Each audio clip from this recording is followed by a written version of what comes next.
अस्सलाम वालेकुम प्यारे दोस्तों, कैसे हैं आप। हम बहुत प्रैक्टिकल हो चुके हैं।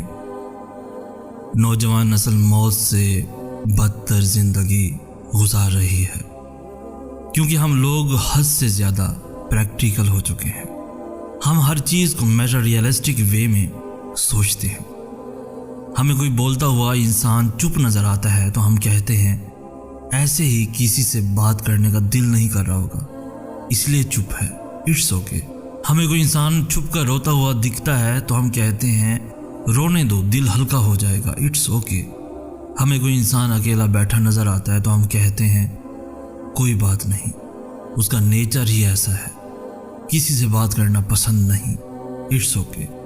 हमें कोई इंसान उलझा हुआ नज़र आता है तो हम कहते हैं रहने दो, ज़हनी दबाव की वजह से ऐसा कर रहा है, खुद ही ठीक हो जाएगा, इट्स ओके। हम समझते हैं कि